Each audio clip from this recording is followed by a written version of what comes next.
Hello, everyone, and welcome to the Flow Over Fear podcast, where it is our mission to help you to rise above fear and realize your ultimate potential in leadership and life.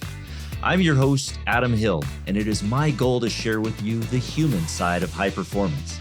My guests share their experience with fear, anxiety, struggle, challenge, and most importantly, despite all of it, how they rose above it to achieve incredible results. So, if you're ready to rise up, let's get started. Hello, everyone, and welcome to this recap episode of Flow Over Fear. And today I want to talk about the interview that I just had with Dr. Jeff Donatello. Dr. Jeff Donatello is the owner of the Center for Wellbeing, which helps people through regenerative medicine, functional medicine, stem cell treatments, and different weight loss protocols. And I was introduced to Jeff through GoBundance, which is a group that we're both part of high performing individuals. And I've heard Jeff's story through a number of podcasts, including Tribe of Millionaires, which I was on recently, and his story was very powerful because the guy is just I mean he's well into adventure and abundance, and he's living an abundant life, but the rapidness of which his business has grown, along with what he does to help people, is cutting edge.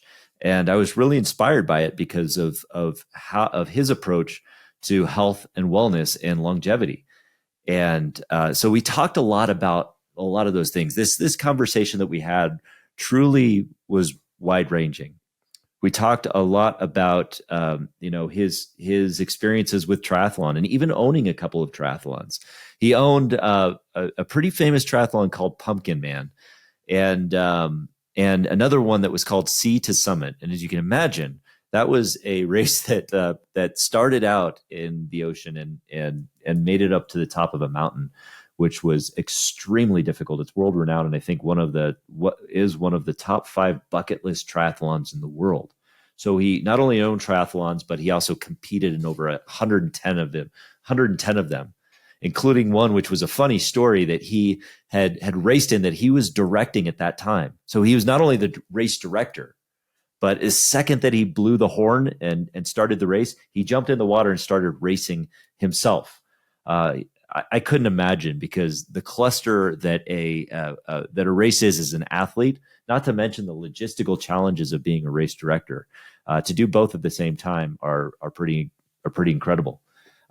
We also talked a lot about longevity. We talked about inflammation and its effects on the body and how to get over that. We talked about EOS and business things. We talked a lot. Again, we ran the gambit here. And so we just scratched the surface on a number of these issues too, by the way. So if you want to learn more about Dr. Jeff, you can find him at centerforwell.com. That's center for WELL.com. And there you can find out much more about what he's doing, and you can read up on all of the specific details with all of the medical jargon that I could never intend to regurgitate here, because I would not know how to explain it as well as he does. But he is truly an expert in this field and knows a lot about it and has a lot of experience with it too. In terms of the stem cell therapies that he does, which is the amniotic fluids that he injects into joints to help people to heal through their inflammation, through their chronic pain, and all of that kind of stuff. He has helped NFL teams, and his medicines, the same type of medicine is being used by other podcasters like Joe Rogan. Now, my podcast is not quite as big as his. I'm getting close though. I only need maybe a couple million more listeners. So tell a friend. But it is gaining a lot of popularity now. And one of the things we touched on in this is, even though this type of treatment works very well, and has a lot of evidence toward working and healing, helping people heal through their chronic pain, there's also a lot that we have to be careful of in terms of who we approach on this, because as with anything new, any kind of treatments, or any kind of medicines or healing practices, there tend to be a number of people that jump into the industry and try to practice it and try to do a money grab. Um, and Jeff used the example of people, operating labs from their garage, with amniotic fluid labs from their garage, if you can imagine. So there's a lot of cautionary tales there, of which he recommended that if you're going to pursue this type of treatment, make sure that the doctor is using an ultrasound guidance or some level of imaging, or that those doctors have been referred by somebody reputable, and that they're and that the labs that they're getting those fluids from are fully FDA audited, and that they're disciplined in their approach. But ultimately, the target market for this type of treatment is people who have those chronic injuries, or injured shoulders, or injured joints, or anything like that. Uh, that that are people that are athletic, or people that are in good health, that want to get that treatment. Typically, he said that if there's any kind of other major chronic inflammatory response kind of issues that come from, say, diabetes or things like that, that you may not be a candidate. But really reach out to Jeff on this to find out where that might be. Um, and there, and we got a lot. We got into a topic of inflammation, because inflammation is a word we hear about a lot. It's kind of a buzzword in the holistic health industry, where we're hearing about things that cause inflammation, or inflammation's effects on the body. So it was helpful to hear Dr. Jeff talk about this a bit and shed some light on the realities of what that occurs. And he said that chronic inflammatory response, which inflammation is really just when we have stuff like an injury where blood is rushing to it, it becomes inflamed. We can have that inflammatory response internally through chemical means, or emotional means, or physical means. Now, working backward, we have the physical means, which could be due to injury, like we just said. If you injure your shoulder, or you have a torn ligament, it becomes inflamed. Blood rushes to it, and all of the physical responses happen, and inflammation occurs. It can also be chemical. If certain foods don't agree with us, for example, we have an inflammatory response on that. So the inflammation happens because of the types of foods we may be eating, or the type of activities that we're getting into. We may be participating in very stressful workouts. And then that gets to the third, which is the emotional reasons for inflammatory response. We're stressed. We become very stressed out. We may have life experiences that are leading to that in chronic inflammatory response. So there are a lot of ways in which we can help facilitate the healing of that inflammatory response. And it's not just by taking pills.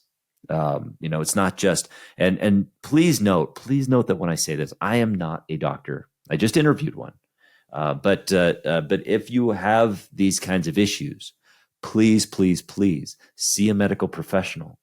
Contact Dr. Jeff. See what resources you have available to you. But in this conversation, learning about what Dr. Jeff was talking about, we have those chemical, emotional, and physical inflammatory responses that we can reduce through natural means, such as in the diets, in the nutrition that we're taking in. We can look at our diets, and this was this was one of those areas that hits close to home for me, because with regard to healthy relationships with food, which is something that I preach on, that I promote, is a healthy relationship with nutrition. I recognize that in this world there are two epidemics that we face with regard to nutrition. We have the obesity epidemic, which is well known, well documented, and we have the eating disorder epidemic. Now, you may not be aware, you may not hear a lot about that second epidemic, the eating disorder epidemic. But I would argue that it's nearly equally as rampant as the obesity epidemic, and equally destructive. So this is where we have to establish great care. But it's really but it's really where I appreciated Jeff's message on this. And the very first thing he said is that we have to look, is that as we're healing people for their relationships with nutrition, we have to look at the person as an individual human being. Each individual is different, how they tolerate food, how they approach it. So we can't just look at a one size fits all or a one approach fits all approach to helping people fight against their obesity or fight against their eating disorder. We have to look at it on an individual basis. And we have to treat the individual. And when it comes to obesity, one of the first steps to that is really helping to change and shift that person's relationship with food, with nutrition. But there are a number of ways that we need to look at that individual and how we heal, and what we look at and how we treat that chronic inflammatory response. Because food is part of it, nutrition is part of it. So is exercise. How we exercise, what we do, and what kind of exercise we do at the age that we're at is important to living our best life. For example, Dr. Jeff is over 50 now, and so I asked for his advice on what kind of approach we need to being fit and healthy beyond 50. And he said, listen to your body. That's one of the approaches we do. Again, that just becomes it gets back to becoming incredibly self-aware of what works for us, and building a healthy relationship with food, with our fitness, and with everything else. Weight training is very important for people that are over 50, because we start to our muscles, our bones, we start to degenerate a little bit, and that weight training helps us. It also helps us with our natural sources of testosterone and things like that with weight training. But also, obviously, listening to your body, making sure that you're not doing too much or pushing too hard. Those other triggers, including food and exercise, that can help with it or lead to the chronic inflammatory response, includes sleep, getting enough sleep in the night,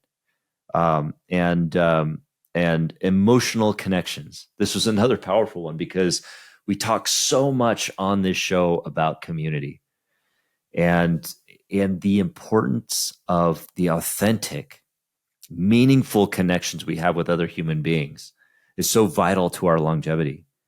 So what does it take to live a long life? It takes proper sleep. It takes proper more meaningful emotional connections, and a healthy relationship with food and exercise. That will lead to longevity. But here's what else that will lead to. It gives you the capacity to put more life in your years. And when you put the more life in your years, you can live in a more abundant life, which is what we're all after anyway. It's not necessarily about the number of years, but the abundance that we're able to put into our years. And we always remember that.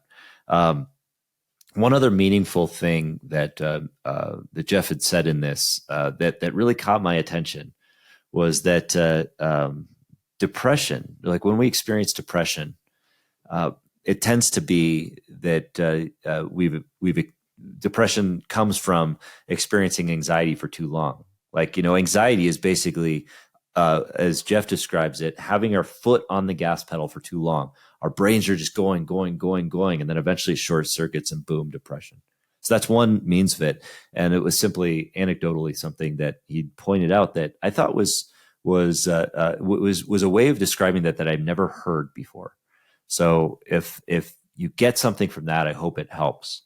And if you want to reach out to Jeff, centerforwell.com is where you can reach him. And you can look into the treatments that he has if it's something you'd be interested in. You can also learn more about Jeff at drjeffdonatello.com and hear and read more about his exploits, see him on other podcasts, and learn more about him.